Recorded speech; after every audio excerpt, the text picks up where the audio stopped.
And in this moment, I want to do something a little bit different. I was just kind of praying like, God, what do you want to do tonight? And I kind of just felt like, hey, let someone share their testimony. And right now, I want to invite Brooklyn up. And Brooklyn's just going to share her story. Come on, y'all can make some noise first. She's going to welcome. Now, for some of you, you may not know Brooklyn. That's okay. But I want you to hear her story and what God has done, because God has done a mighty work in her life. Okay, so basically, my biological father was very abusive. He was a drug addict, an alcoholic. Basically, every single bad thing that you could think of, that's what he was. That's what his entire family was. Just very abusive in all the ways that you can imagine. He and my mom split up shortly after I was born, but obviously I still had to see him for a long time.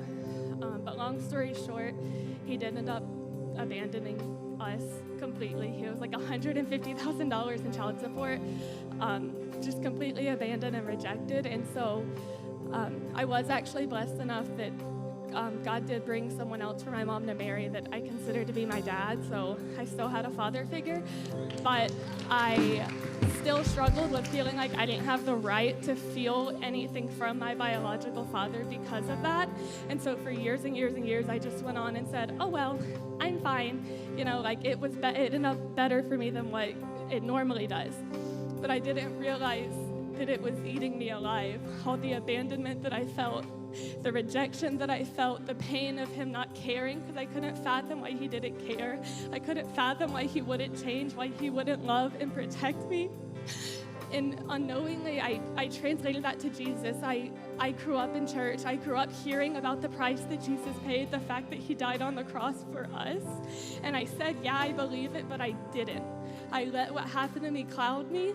And so I could not actually believe that Jesus truly died and paid that price for me. Because in my head, if the one person, you know, your father is supposed to love you and protect you and keep you safe. He's supposed to sacrifice for you. So I thought, well, if the dude on earth who's supposed to do that didn't do that, then why would I believe that, you know, this Jesus guy did it for me? You know, I couldn't.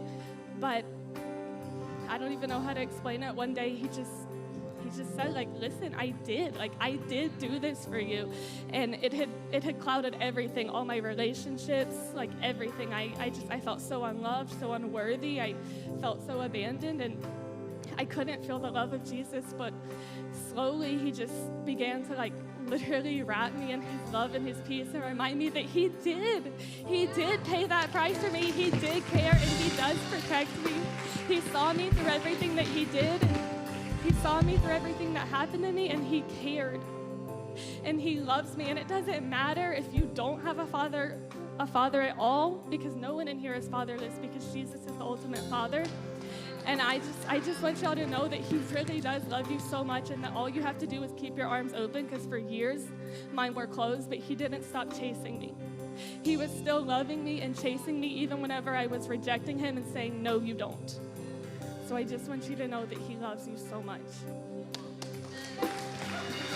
Come on, so we're going to go back into that chorus, and I just want us to take a moment and to remember that God is good, that he is in control, that he loves you, that he has a plan for your life. Come on, let's lift our hands. Let's declare it right now.